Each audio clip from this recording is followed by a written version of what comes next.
ஓம் முருகா போற்றி, கந்தா போற்றி, கடம்பா போற்றி, கதிர்வேலா போற்றி, அறுபடை வீடு கொண்ட முருகப்பெருமானே போற்றி போற்றி.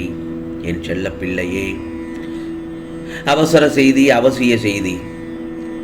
இந்த முருகப்பெருமான் நிச்சயமாக உன்னிடம் பேசியே ஆக வேண்டும். உன் விருப்பங்கள் ஒவ்வொன்றாக நிறைவேறும் நேரம் வந்துவிட்டது. இது முருகப்பெருமானின் அருள் வாக்கு. உன் வாழ்வில் அனைத்து மங்களங்களும் உண்டாகப் போகும் நேரம் இது. கவலைகளை எல்லாம் களைந்து போகும் நேரம் இதுதான். இந்த நல்லதொரு நாளிலே உன் பயம், கவலை, விரக்தியாகவே உன்னை ஆக்கிரமித்துக் கொள்ளாமல் பார்த்துக்கொள். ஒன்று மட்டும் நல்லா தெரிஞ்சுக்கோ, இவையெல்லாம் எப்போதும் உன் வளர்ச்சிக்கு தடையாகத்தான் இருக்கும். எல்லோருக்குமே வாழ்க்கையில் ஏமாற்றங்கள், துரோகங்கள், தோல்விகள் என இருக்கத்தான் செய்யும். இனி எப்போதும் நல்லது நடக்கும் என்று கவலையில் என்னை நோக்கி பார்த்து, முருகா எனக்காக எப்பொழுது நல்லதை செய்வீர்கள் என்று நான் காத்து கொண்டிருக்கிறேன் என்று என்னிடம் அன்றாடி அழுது புலம்புகிறாய். கவலைப்படாதே, இனி உனக்கான ஆனந்தமான காலம்தான் ஆரம்பிக்கப் போகிறது. கஷ்ட நஷ்டங்கள் வாழ்வின் ஒரே பகுதிதான். கஷ்ட நஷ்டங்கள் வாழ்வின் ஒரு பகுதிதான். கஷ்டம் தொடர்கதையாகிவிடும் என்று பயந்து விடாதே. நான் உனக்கு பக்கபலமாக இருக்கும்போது எதற்காக வீண் கவலை? நீ விரும்பும் லட்சியத்தை அடைய ஓயாது உழைத்து கொண்டிருப்பதை நான் பார்த்து கொண்டுதானே இருக்கிறேன். உன் வாழ்வு சுடர்விட்டு பிரகாசம் அடையப் போகிறது. என்னுடைய கர்ம வினையால் இவ்வளவு தாக்கங்கள் இருக்கிறது என்று நீ உணர்கிறாய். என் கருணையால் உன் கர்ம வினைகளின் தாக்கங்களை படிப்படியாக குறைத்து எந்த தீமையும் அண்டாமல் உன்னை காப்பாற்றப் போகிறேன்.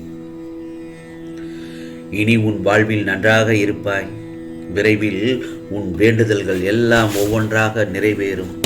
இதோ உன் கஷ்டமான நேரத்தில் கைவிட்டவர்களை நினைத்து குழம்பாமல் அவர்களே வியக்கும்படி வாழ வேண்டும். புரிகிறதா? ஆகவே எந்த ஒரு வேலையும் மன தைரியத்தோடு முயற்சி செய். நிச்சயமாக உனக்கான வெற்றி பாதைக்கு இந்த முருகப்பெருமான் உன்னை அழைத்துச் செல்வேன். ஏன் கவலை என் செல்லமே? கவலையே படக்கூடாது. நீ மேற்கொண்ட லட்சிய பாதையாக இருக்கட்டும், இல்லை ஏதாவது குறிப்பிட்ட இலக்கை அடைய வேண்டும், எட்ட வேண்டும் என்று சில முயற்சிகளோடு ஈடுபடும் போது சில நேரங்களில் சில எதிர்ப்புகள், சில போராட்டங்கள், சில ஏமாற்றங்களினால் நீ பின்வாங்க நேரிடும். நீ திட்டம் போடுகிற எல்லாமே நடக்கும்னு யாருக்கும் சொல்ல முடியாதானே. நிறைய நேரங்களில் நீ எடுக்கக்கூடிய சின்ன முடிவு கூட மிகப்பெரிய மாற்றங்களை உன் வாழ்க்கையில் ஏற்படுத்தும். அதை நீ மனப்பூர்வமாக சில இடங்களில் உணர்ந்திருப்பாய். ஆகவே எந்த ஒரு முயற்சியும் எடுக்கும்போது ஒரு சில காரணத்தால் சில தடுமாற்றத்தை ஏற்படுத்தும். தடுமாற்றமும் பின்னடைவும் இல்லாமல் யாராலும் வெற்றி பெற முடியாது என்பது இயலாத ஒன்று கூட என்று சொல்லலாம். அந்த தடுமாற்றம், பின்னடைவுக்கு பல காரணங்கள் இருக்கும். பயம், தயக்கம், சோம்பேறித்தனம், இயலாமை, முடியாமை, அறியாமை, இந்த சில காரணத்தால் தான் லட்சியத்தை அடைய முடியாமல் இருக்க போகுதோ என்று நீ நினைத்த விஷயத்தை நினைத்த மாதிரி செய்ய முடியாமல் போகுதோ, உண்மையிலேயே கோபமோ வெறுப்போ அடைய வேண்டாம். ஏனென்றால் நீ ஒரு இயந்திரம் அல்லதான. அதை முதலில் புரிந்துகொள். நீ ஒரு மனிதன். தடுமாற்றத்திற்கும் அந்த பின்னடைவுக்கும் நிறைய சாதிக்கலாம். ஏனென்றால் அந்த தடுமாற்றமும் எல்லாமே உனக்காக ஒரு பாடத்தை அனுபவித்து கற்றுத்தருகிறது. புரிகிறதா? ஆகவே மனதை மட்டும் விரக்தியாக வைத்து தளரவிடாமல் நினைத்ததை சாதித்து காண்பி. நீ நன்றாக வாழ்வாய். வாழ்க்கையில் பிரச்சனை வரும்போது மனம் தளரக்கூடாது.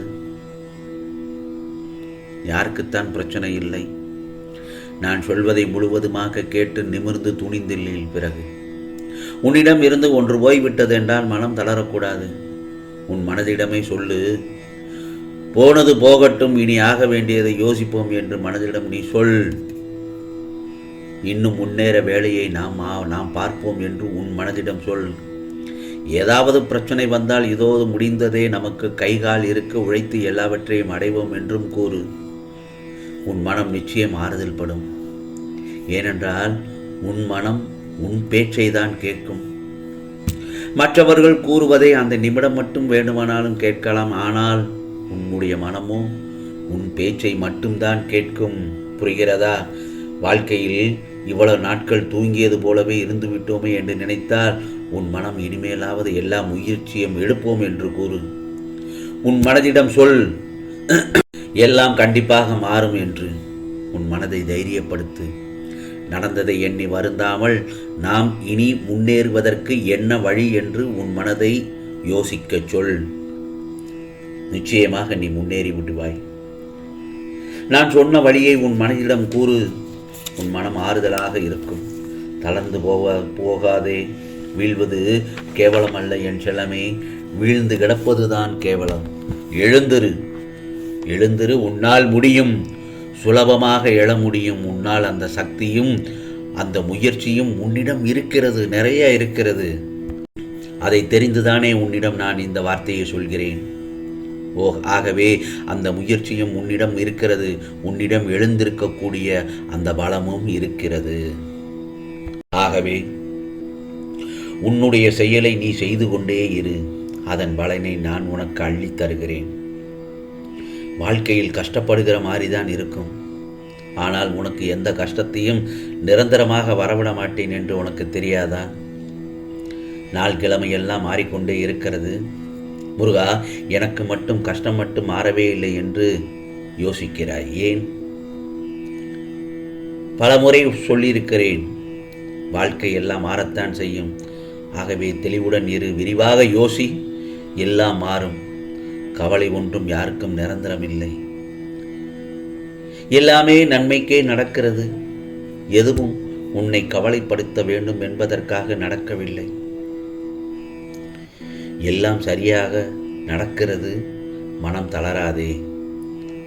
நான் சொன்னதை பின்பற்றி பார், அல்லது செய்துதான் பாரேன்.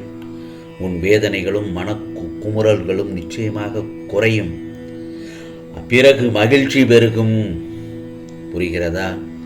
ஆம் செல்லமே, பிறகு மகிழ்ச்சி பெருகி மகிழ்ச்சி மட்டுமே வந்தடையும். இது முருகப்பெருமானின் அருள் வாக்கு, சத்திய வாக்கு. நான் சொல்வதை நீ பின்பற்றி செய்து பார். நிச்சயமாக அவசர செய்தி, அவசிய செய்தி என்று சொன்னேன். உன்னிடம் பேசிவிட்டேன்.